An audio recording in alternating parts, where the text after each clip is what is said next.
Qaynar xəttimizə daxil olan növbəti şikayət paytaxtın Xətai rayonundandır.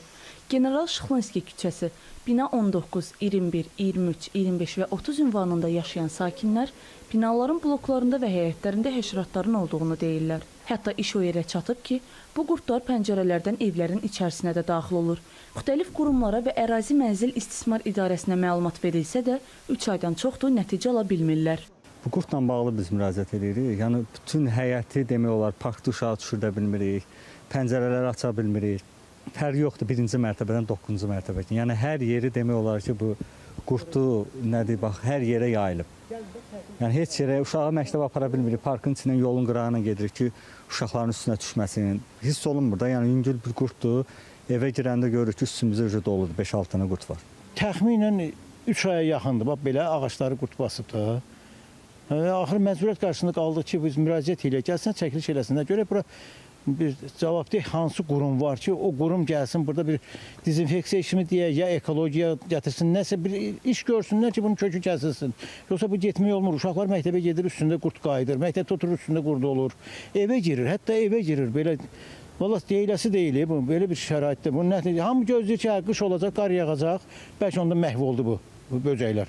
Bəlkə heç qar yağmayacaq, Bakıda təsadüfən qar yağır. Şikayətçilər deyirlər ki, bu hal nəinki evlərə və insanlara, həm də ekologiyaya ciddi ziyan vurur.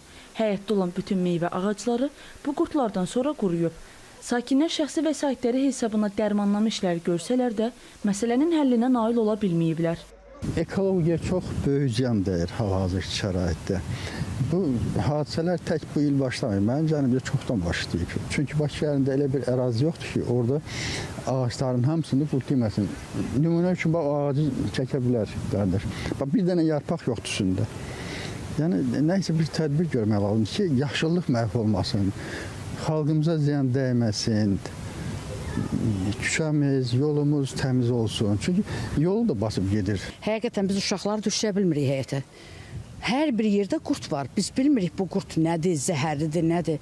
Uşaq bayaq oturdum onu ki, eləncə tozur nənə qurd var deyir, cücü var deyir. Uşaq qorxur, həqiqətən körpə uşaqlar qorxur. Mən deyəndə harın düşməz yerləncəyətən. Elə ki, gördü qurd var, qaçır. Çox xahiş edirik, bir əncam çəkəsiz.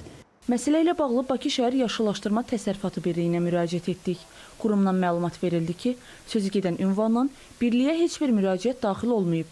Məsələ ilə bağlı əraziyə baxış keçiriləcək və mütəxəssislər tərəfindən dezinfeksiya işləri aparılacaq. O da qeyd edildi ki, bu problem mövsümi xarakter daşıyır və şəhər ərazisində dezinfeksiya işləri mütəmadi olaraq aparılır.